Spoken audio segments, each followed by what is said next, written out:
En primer lugar, agradecer a la organización que haya contado conmigo para estar aquí con todos ustedes debatiendo este tema. También agradecérselo a GESIDA porque la mesa conjuntamente está organizada con el grupo de estudio de SIDA. Yo voy a hacer una vista rápida, una vista muy a vista de pájaro, sobre todo sobre lo que es en estos momentos los pacientes o cómo están en este momento los pacientes coinfectados por VIH y virus de hepatitis C, fundamentalmente en España. También algunos datos serán más amplios a nivel europeo, a nivel mundial y, bueno, pues de alguna manera pues que nos sirva sobre todo para poner en contexto todo lo que vendrá luego en las siguientes mesas, que ya se hará referencia a las necesidades de tratamiento y a las barreras de tratamiento. Me voy a centrar en la epidemiología y en la historia natural. De la epidemiología trataremos de transmisión, de cómo están los genotipos, que hoy en día sí que ha adquirido una relevancia el saber realmente cómo están nuestros pacientes y las características clínicas. Lo primero que quería resaltar, porque como además el público es muy heterogéneo en formación y en interés por la coinfección desde distintos puntos de vista, pues quería hacer una breve reflexión. Y es sobre las características biológicas del virus de hepatitis C. Y hay algo que es muy importante y que nos sirve para entender realmente cómo es esta infección, desde el punto de vista tanto epidemiológico como desde otros puntos de vista, pero fundamentalmente epidemiológico. Es un virus muy simple, carece prácticamente de estructuras complejas. Su membrana es absolutamente simple. ¿Y por qué es tan simple? Pues porque se ha tenido que adaptar, o está adaptado por esa simplicidad, a un mecanismo de transmisión muy fácil. Es un mecanismo de transmisión que es a través de la sangre y entra de una persona a otra persona. Y ese es un mecanismo fundamental. Por tanto, no necesita estructuras complejas para pasar barreras, para vivir en un huésped intermediario, va directamente de una persona a otra. Entonces, está así. Eso hace que la transmisión, como digo, sea fundamentalmente parenteral. No podría transmitirse de otra manera. Si necesitara una transmisión mucho más compleja con esa estructura, sería absolutamente imposible. Y eso es negativo para el virus desde el punto de vista de una especie. Cualquier virus, cualquier especie, tiene un objetivo en la vida, que es supervivir. Sobrevivir y tener una supervivencia a largo plazo, como especie. Evidentemente, si tiene una transmisión de una especie que se transmite por vía parenteral y directa entre persona y persona, como comprenderéis, es una situación muy compleja para poder sobrevivir. Luego tendrá que utilizar mecanismos compensadores, porque si no, hubiera sido imposible que una infección con estas características tuviera la dimensión que tiene. Actualmente hay más de 180 millones de personas infectadas por virus C en el mundo. Entonces, eso sería absolutamente imposible. ¿Y cómo se ha adaptado? Y esto es muy importante desde el punto de vista luego epidemiológico.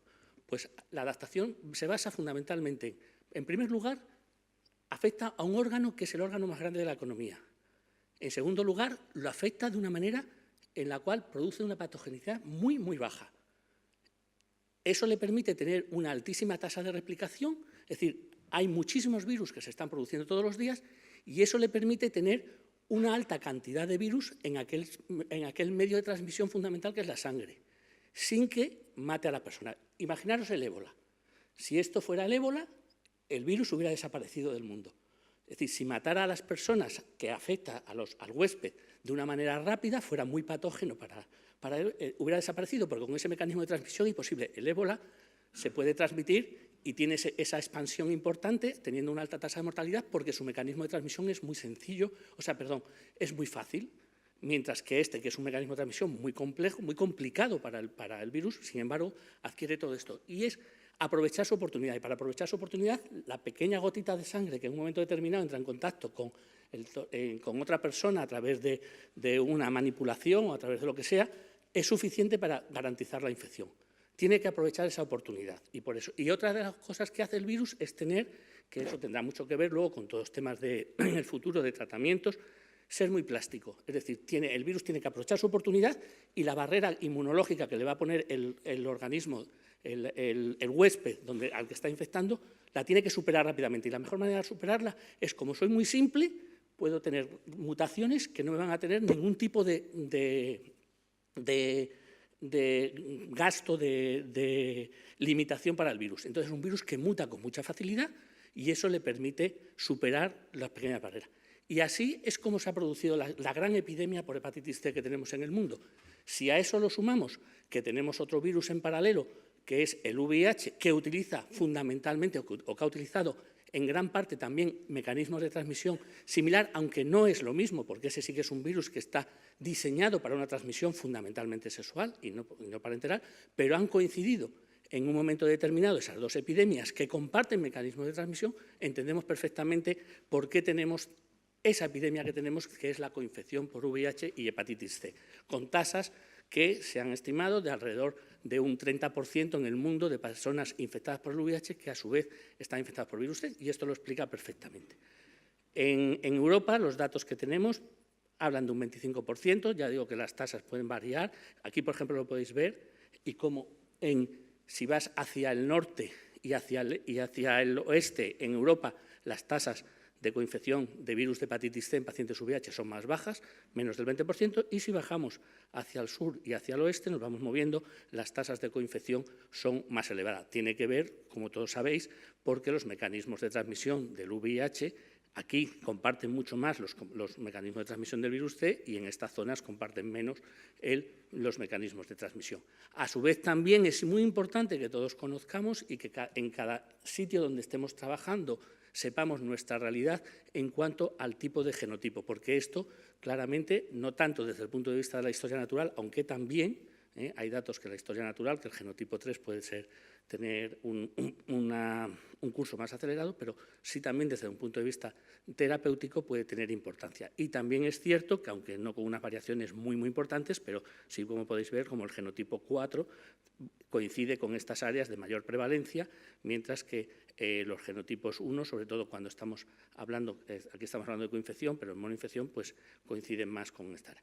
Por tanto, estos son, digamos, los puntos que quería hacer de la parte epidemiológica, y ahora quiero resaltar cuáles son los aspectos que son más novedosos, a los que tenemos que estar prestando un poquito nuestra atención.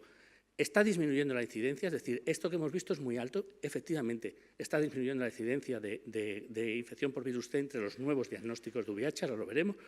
Está disminuyendo la prevalencia, es decir, en las consultas tenemos un porcentaje de pacientes en VIH que están infectados activamente por virus C cada vez menor, ahora veremos por qué también, pero un dato importante, esto no está todavía teniendo un impacto, lo tendrá, pero de momento no está teniendo un impacto importante en lo que es la patología, la morbimortalidad, todo lo que tiene que ver con encontrarse el paciente mal, con tener una enfermedad avanzada en los pacientes coinfectados por virus C respecto a los pacientes VIH que no tienen el virus C.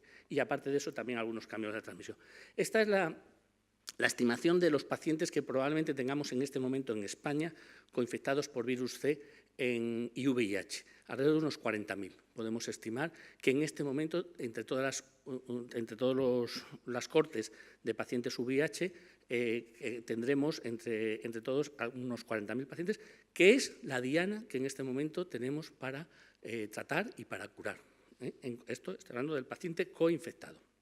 Os comentaba antes que cada vez hay menos pacientes coinfectados, es decir, aquí este es el estudio de Corris, en el cual los pacientes VIH que son diagnosticados de nuevo, esta es la prevalencia que tenían en esta época, no veo muy bien yo, el 97, pues hasta un 70%, y ahora pues menos del 10% de los pacientes, y si extendiéramos la gráfica más adelante, de los pacientes, y probablemente menos del 5% de los pacientes que vienen de nuevo a la consulta con diagnóstico de VIH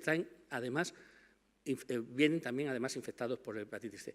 Y esto es lo que os comentaba, el VIH ha dejado digamos, ha disminuido, el VIH que no tiene hepatitis C ha disminuido drásticamente y está disminuyendo drásticamente toda su mortalidad, pero no está ocurriendo con los pacientes que tienen hepatitis C y que ya los tenemos en la consulta de hace mucho tiempo. Por tanto, esto es muy importante porque esta es algo que es un trabajo a realizar y es un trabajo que en este momento nos tiene que empeñar nuestro gran esfuerzo en ese tema. ¿Por qué decimos que ahora tenemos menos prevalencia de infección en la hepatitis C? Que luego comentaré que hay que matizar. Tenemos menos prevalencia por todo lo que hemos comentado. tenemos una población VIH en la cual están entrando en esas cortes pacientes VIH sin hepatitis C, van diluyendo la prevalencia que tenemos, como hemos visto en este momento, porque las vías de transmisión del VIH predominante actualmente no es la adicción a drogas por vía parenteral, que es la que traía con más frecuencia la hepatitis C. Por otro lado, se han tratado pacientes y se han curado pacientes, pero ¿cuántos hemos tratado y hemos curado? Pues mira, aproximadamente se puede estar entre un 30 y un 50%, esto es una corte española y una muestra de una corte a nivel español, de todos los hospitales, o de muchos hospitales de España, y esta es una corte en 3 hospitales de Madrid. Bueno, si nos fijamos aquí, hay aproximadamente un 50% en los que se ha intentado tratar, y se han curado entre un 30 y un 50%, es decir, que aproximadamente estamos entre un 15 y un 20% de los pacientes han sido tratados con éxito. ¿Qué quiere decir? Que, pues, está muy bien, sobre todo con las terapias que teníamos hasta ahora, pero tenemos un 80% todavía de personas que no han sido tratadas con éxito.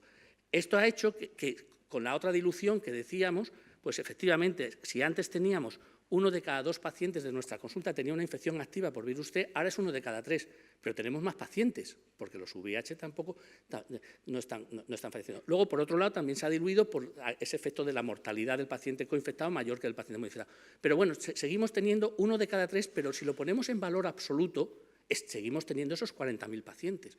Es decir, que no tenemos que pensar que porque tengamos menos pacientes, menos prevalencia, nuestro problema ha disminuido tan drásticamente. No ha disminuido tan drásticamente. ¿Y cómo son nuestros pacientes infectados? Pues mirad, son pacientes que se han infectado hace ya más de 20 años. La media de infección está estimada hacia el año 90, cuando se infectaron. Son pacientes fundamentalmente varones, con antecedentes de adicción, que del VIH, y esto es muy importante, del VIH está muy bien. El control del VIH en estos pacientes no es diferente al paciente que no es VIH, están muy bien controlados. Son pacientes que han sido un 40% tratados, tampoco es tanto, pero han sido un 40% tratados hasta ahora. Ahora veremos también, bueno, más que ahora lo dejaré porque esto será motivo de la ponencia de Miguel Ángel, el por qué todavía tenemos pacientes que no hemos tratado. Pero bueno, esto es reflejar fundamentalmente este número. Son pacientes, ahora también comentaremos, son pacientes son pacientes con distintos genotipos, donde predomina el genotipo 1, pero ahora también comentaremos, pero también es un poco diferente al monoinfectado. Estas son las causas de contraindicación de tratamiento, pero esta diapositiva ya le he dicho a Miguel Ángel que voy a dejar que la comente luego él más adelante, y os comento los genotipos. Como veis, es fundamentalmente el genotipo 1, pero en los pacientes coinfectados es el genotipo 3 y el genotipo 4, son muy importantes. Y traigo esta referencia porque esto no es lo que ocurre en los pacientes que tienen solo infección por virus T. En los pacientes que tienen infección por virus T, la predominancia del genotipo 1 es muchísimo mayor que en los pacientes coinfectados. Esto nos da una diversidad de genotipos en el paciente coinfectado que es mayor, y esto habrá que tenerlo muy en cuenta porque es algo que es trascendente probablemente a la hora de, sobre todo, los tratamientos actuales nuevos. Y además nos diferenciamos también, o se diferencian los pacientes coinfectados también en cuanto a genotipo, y eso también es importante, en que en nuestra población predomina, dentro de los 1, predomina el genotipo 1A, mientras que en el monoinfectado predomina el genotipo 1B. Y ahora mismo, antes era clásicamente el tratamiento era el genotipo 3, el que nos gustaba tratar más porque era el que nos respondía más, y ahora es el 1B precisamente el que es, entre comillas, el más fácil de tratar. Bueno, pues en nuestros pacientes, como vemos ahora mismo, tenemos una situación que es esta y que luego veremos la trascendencia que pueda tener. ¿Cómo están desde el punto de vista de su hepatopatía? Pues hasta un 30% de los pacientes que tenemos en las consultas ya están en estadio F4, en estadio de cirrosis. Eso sí, cirrosis en general bien compensada o no muy descompensada. Entre otras cosas porque las descompensadas en los pacientes coinfectados tienen una supervivencia relativamente corta. Y, bueno, algunos pacientes han sido también tratados, están en este momento en lista de trasplante. Esta es la fotografía a la que yo estoy haciendo referencia. Los que no se han curado, que son muchos, son pacientes de mucho tiempo de evolución, con una alta prevalencia de fibrosis importante, con una relativa alta prevalencia de tratamiento previo, hemos ya hablado hasta de un 40%, muchos de ellos, como luego se comentará, con contraindicación a los tratamientos clásicos, ya veremos con respecto a los nuevos, pero con respecto a los clásicos, alta prevalencia de lo que hasta ahora ha sido pacientes difíciles de curar y de tratar, que seguimos teniendo, y la única parte, digamos, de la fotografía, o el aspecto más positivo de la fotografía, es que desde el punto de vista del VIH, el VIH ha dejado de ser un problema en estos pacientes respecto a lo que puede suponer su tratamiento o el manejo de la hepatopatía, si es que realmente el VIH tenía que tener un problema en este sentido, ¿vale? El otro aspecto que quiero reseñar, y también muy rápidamente, a nivel epidemiológico, es el cambio que hay en este momento en la transmisión del VIH, del virus C dentro de los pacientes VIH, y no solamente dentro de los pacientes VIH. Yo creo que va más allá del paciente VIH. Yo he resaltado mucho que la transmisión es parenteral, como la vía natural de transmisión, pero es cierto que en el contexto de cierto tipo de relación sexual y que afecta en este sentido mucho a lo que es las relaciones entre varones, pues existe un riesgo elevado de transmisión de la hepatitis C. Y ya en España pues se describió hace tiempo un brote, ahora mismo en muchas zonas de España se están describiendo brotes, en Cataluña en concreto es donde más brotes se han descrito y además son brotes de grupos de pacientes, no es una cosa esporádica, sino que de pronto aparece a través de un paciente y se hace un estudio y se ve que hay infectados más pacientes con el mismo fenotipo. Con el mismo tipo de virus. Aquí podéis ver cómo en ciertas cortes la incidencia a lo largo del tiempo, dentro de cortes de varones con relaciones homosexuales, pues han tenido un incremento a nivel de Europa, aquí también lo veis, mientras que, por ejemplo, están disminuyendo la incidencia en pacientes con historia de adicción, está aumentando a nivel de pacientes con infección VIH con relaciones homosexuales, y cuando te vas fuera de lo que es el paciente VIH y vas simplemente analizando las hepatitis agudas, la incidencia de hepatitis aguda en Europa, pues te encuentras como realmente sí que efectivamente pues se ha duplicado o triplicado esta incidencia. Por tanto, tenemos un problema también de prevención en este momento a nivel epidemiológico.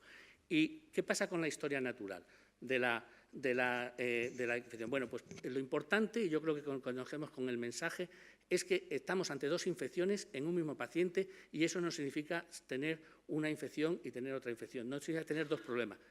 Estos son dos infecciones que se potencian, que claramente está demostrado que se potencian y, por tanto, el tener una coinfección es más que sumar dos problemas. ¿De acuerdo? ¿Cuál es el impacto del VIH sobre la hepatitis C? Es probable que el VIH favorezca que la hepatitis C, sabéis que la hepatitis C no siempre, cuando uno coge una hepatitis C, se cronifica, pero se cronifica un 80%, 60%, 80%, depende del grupo de personas que se haya infectado. Es fácil que cuando una persona VIH coge una hepatitis C, se cronifique más.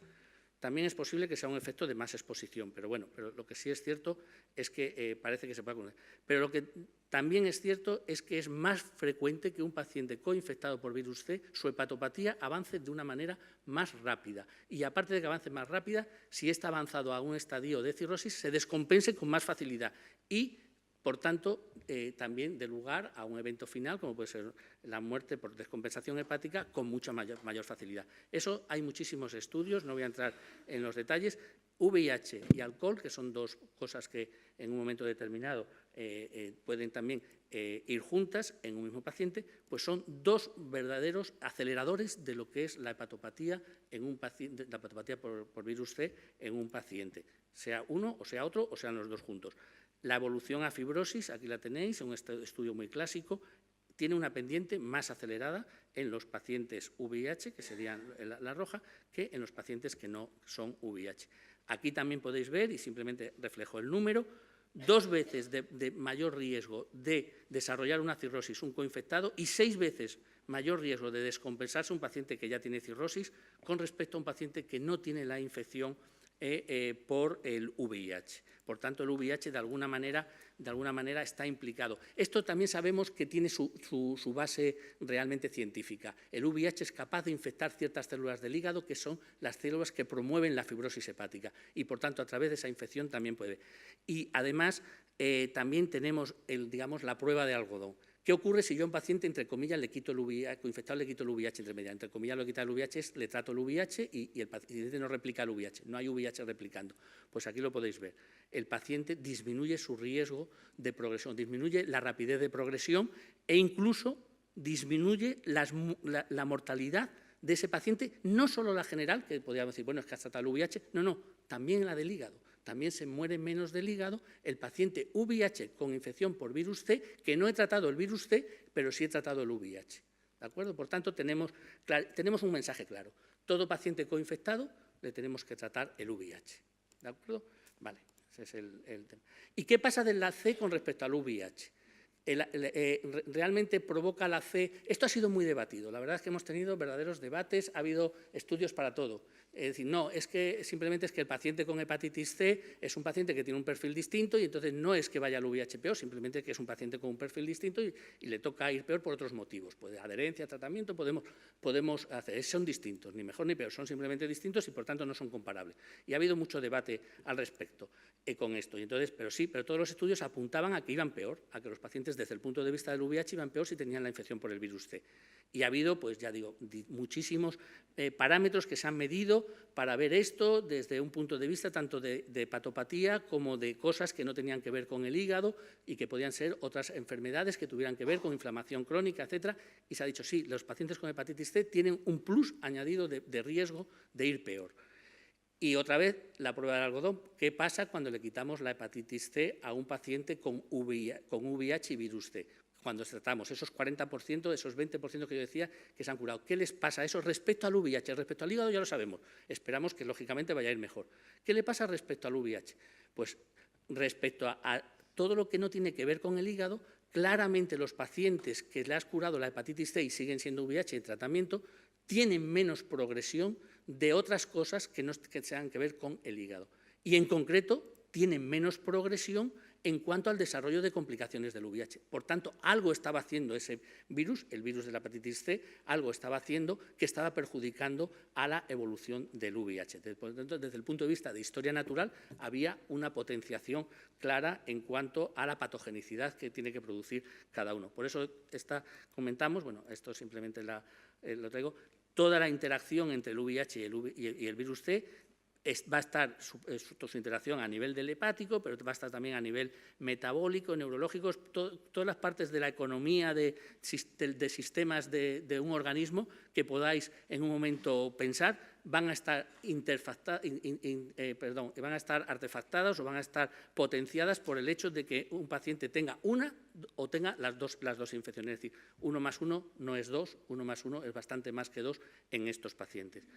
¿Y qué es lo que tenemos que esperar? Si esto es así debido a esta historia natural y si no aumentamos esa tasa de curación que decía que tenemos, que todavía era relativamente baja, como es un 20%, pues que a la epidemia que tenemos en este momento de coinfección de virus C y VIH, la que tiene que venir posteriormente va a ser la epidemia de problemas clínicos asociados a la hepatitis C, cirrosis, hepatocarcinoma, etc. Si tenemos una necesidad, una oportunidad ahora probablemente, pero además una necesidad de evitar que esta epidemia, que es la que tenemos ahora, que es donde estamos ahora mismo, se nos convierta en pocos años en esta otra epidemia, que es la epidemia de cirrosis descompensada, de cirrosis y de hepatocarcinomas.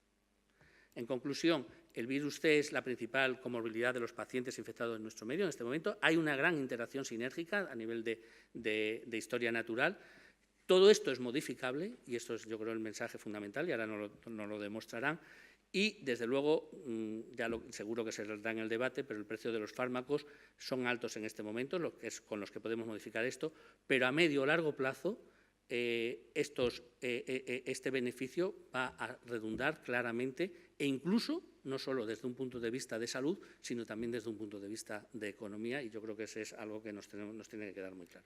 Muchas gracias.